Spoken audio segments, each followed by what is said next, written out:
একজন ভাই জানতে চেয়েছেন যে কেউ কাউকে ক্ষমা করে দিতে পারে কিনা, ক্ষমা করে দেওয়ার সওয়াব আসলে কি? অত্যন্ত গুরুত্বপূর্ণ এবং সময় উপযোগী একটি প্রশ্ন। আমরা কাউকে ক্ষমা করে দেওয়া এটা অত্যন্ত সওয়াবের কাজ। এই পৃথিবীতে বসবাস করতে গিয়ে যারা জালেম হয়, আপনি ক্ষমা করে দিলেও জালেম যারা হবে, মানুষের হক যারা ঠকিয়েছে, আল্লাহ রাব্বুল আলামিন তাদেরকে ঠিকই ধরবেন। একজন জালেম ব্যক্তি যে মানুষের হক মেরে খেয়েছে, ব্যাংকের টাকা লুণ্ঠন করেছে, ঋণ খেলাফি, এই দেশকে যারা ধ্বংস করার পিছনে পায়তারা করেছে, আপনি ক্ষমা করে দিলেও আল্লাহ তাদেরকে ক্ষমা করবে না। কিন্তু আপনি যদি ক্ষমা করে দেন, সওয়াব কেমন?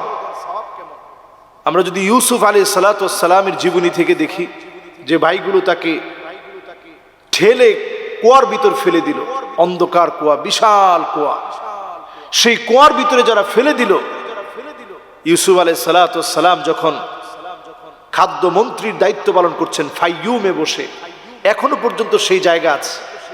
এই বছর আমি দেখে আসি, সে ফাইয়ুম নামক অঞ্চলে ইউসুফ সিদ্দিক আলাইহিস সালাতু ওয়াস সালাম তিনি যেই জায়গাতে খাদ্যমন্ত্রীর দায়িত্ব পালন করেছেন, যখন দুর্বিষহ পৃথিবীর ভিতরে যখন এত পরিমাণ খরা, এত পরিমাণ অভাব পৃথিবীতে, যখন চতুর্দিকে খরা দেখা দিয়েছে, সেই সময়ে ইউসুফ আলাইহিস সালাতু ওয়াস সালামের সব ভাইয়েরা আসে যে এই সময় একটু খাদ্য নিয়ে আসি।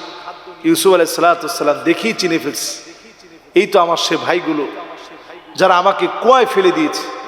তারা কিন্তু ইউসুফ আলাইহিস সালাতু ওয়াস সালামকে চিনে নাই। দুর্ভিক্ষের ওই সময়ে ইউসুফ আলাইহিস সালাতু ওয়াস সালাম তাদেরকে খাবার দিয়েছেন এবং বলছেন যে তোমাদের আরো একটা যে ভাই আছে বনিয়ামিন, তারে নিয়ে এসো, তারে নিয়ে আসলে আরো বেশি দিব। যখন নিয়ে আসছে, ইউসুফ আলাইহিস সালাতু ওয়াস সালাম এতদিন পরে আপন ভাইকে দেখে আবেগ আপ্লুত হয়ে গেছে। খুব প্ল্যান করে তার ব্যাগের ভিতরে একটা বদনি রেখে, এরপরে বদনি হারিয়ে গেছে এটা বলে ইউসুফ আলাইহিস সালাতু ওয়াস সালাম তার আপন ভাইটাকে তার কাছে নিয়ে আসে।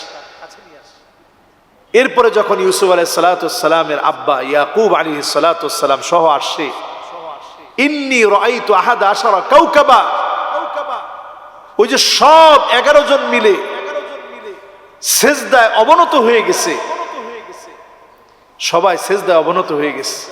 পিতা পুত্রের দেখা হয়েছে অনেক দিন পরে।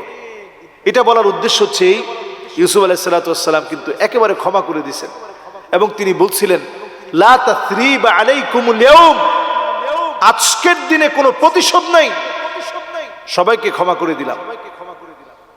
ইউসুফ আলাইহিস সালাতু ওয়াস সালাম ক্ষমা করে দিলেন।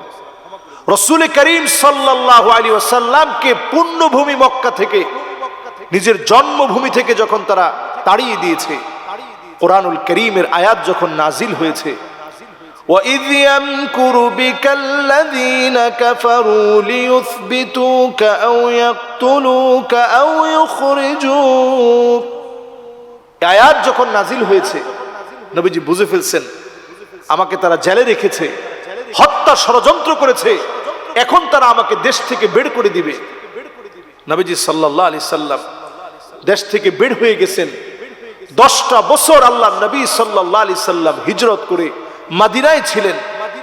বুকের মধ্যে সবসময় একটা পাথর বাঁধা থাকতো, কষ্টের পাথর, নিজের পুণ্যভূমি মক্কা ছেড়ে আসার একটা পাথর সবসময় বুকে নিয়ে চলতেন। অল্প দিনের ব্যবধানে নবীজি সাল্লাল্লাহু আলাইহি ওয়াসাল্লামকে আল্লাহ রাব্বুল আলামিন যখন বিজয় দিলেন, ওই বিজয়ের দিনে কচু কাটা করতে পারতেন। নবীজি সাল্লাল্লাহু আলাইহি সাল্লাম কাউকে আঘাত করেন নাই।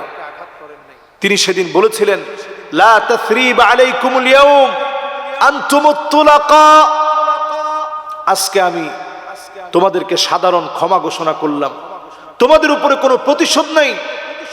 সদ্য প্রসূত শিশু বাচ্চা, তার যেমন কোনো চিন্তা নাই, টেনশন নাই, তোমাদেরও কোনো টেনশন করতে হবে না। আমাদের কোলে স্বাধীনতার পরম স্বাদে তোমরা থাকবে।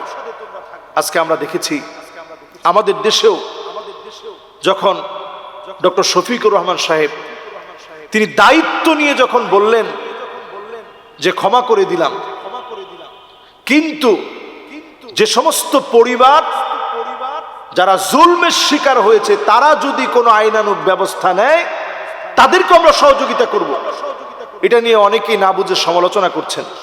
ক্ষমা করে দেওয়া এটা রাসূল করিম সাল্লাল্লাহু আলাইহি ওয়াসাল্লামের অনন্য বৈশিষ্ট্য। নবীজি সাল্লাল্লাহু আলাইহি সাল্লামের আদর্শে যারা বিশ্বাসী তাদের বিশ্বাস তো এটাই হওয়া দরকার। আবু বকর রাদিয়াল্লাহু তাআলা আনহু তিনি ক্ষমার দৃষ্টান্ত দেখিয়েছেন, ওমরে ফারুক রাদিয়াল্লাহু তাআলা আনহু ক্ষমার দৃষ্টান্ত দেখিয়েছেন। মিশরের একটা জায়গায় আপনারা ঘুরতে গেলে অবাক হবেন, বাহনেসা নামক একটা ময়দান আছে মিশরে, ময়দান বাহনেসা নামক একটি ময়দান। আমর ইবনুল আস রাদিয়াল্লাহু তাআলা আনহু এই জায়গা যখন বিজয় করতে গিয়েছেন, ওমরে ফারুক রাদিয়াল্লাহু তাআলা আনহু বললেন, এই বাহনাসাকে মুসলমানদের হাতে নিয়ে আসো, সাকাতাতির রোম, অচিরেই আমরা রোম বিজয় করতে পারবো। যদি বাহনাসা বিজয় করতে পারি তাহলে রোম বিজয় হয়ে যাবে। এই বিজয়ের সময়ও ওমর রাদিয়াল্লাহু তাআলা আনহু সেই সময় বলছেন, তোমরা কারো উপর অত্যাচার করতে যাবে না, বৃদ্ধদের উপর অত্যাচার করবে না, নারীদের উপর অত্যাচার করবে না, ছোট বাচ্চাদের উপর অত্যাচার করবে না। সেই কথা মোতাবেক সাহাবায়ে কেরামের মধ্য থেকে 5000 সাহাবী বাহনাসা নামক ময়দানে 5000 সাহাবী শহীদ হয়েছেন। এরপরে মুসলমানদের বিজয় আসছে, মুসলমানরা ইচ্ছে করলে কচু কাটা করতে পারতেন, গির্জাগুলা মিশাই দিতে পারতেন, কিন্তু তা করেন নাই। ক্ষমা সুন্দর দৃষ্টিভঙ্গি দেখিয়ে এই বিজয়কে দীর্ঘস্থায়ী করেছেন। এই জন্য আমাদের এই সময়ে আমাদের কাজ হচ্ছে আরেকজনকে ক্ষমা করে দেওয়া, এই ক্ষমা করে দেওয়ার মধ্য দিয়ে তাদেরকে কাছে টেনে বুকে আনা, তাদের সঙ্গে সুন্দর আচরণ করা, তারা যেন জালেমের সহযোগী জীবনে আর কোনোদিন না হতে পারে, যেখানে প্রয়োজন আইনানুগ ব্যবস্থা নেওয়া। যদি এই কাজগুলো আমরা করি, মান সাতারা আইবান সাতারাল্লাহু আইবাহু ইয়াউমাল কিয়ামা, আপনি আরেকজনের দোষ ত্রুটিগুলো আপনি মাফ করে দিলেন, ক্ষমা করে দিলেন, সাতারাল্লাহু আইবাহু ইয়াউমাল কিয়ামা, কিয়ামতের দিন আল্লাহ রাব্বুল আলামিন আপনাকে ক্ষমা করে দিবেন। সুবহানাল্লাহ বিহামদি। এজন্য আমরা আরেকজনের প্রতি হিংসাত্মক না হয়ে, আরেকজনের প্রতি তারা যেমন জুলুম করেছে আমরাও জুলুম করব, তারা যেমন টেন্ডারবাজি করছে আমরাও টেন্ডারবাজি করব, তারা যেমন চাঁদাবাজি করছে আমরাও চাঁদাবাজি করব, এই কাজগুলো না করে সুন্দর একটা দেশ গড়ার কাজে আমরা প্রত্যেকে মনোযোগী হই। এই দেশটা আমাদের, এই দেশটা আমাদের সকলের। একটা সুন্দর পরিবেশ আমাদের দেশে আসুক, জুলুম নির্যাতন চিরতরে যেভাবে কবরস্থ হয়েছে একেবারে নাস্তানাবুদ হোক, প্রত্যেকে প্রত্যেকের অধিকার ফিরে পাক। আসসালামু আলাইকুম ওয়া রাহমাতুল্লাহি ওয়া বারাকাতুহু।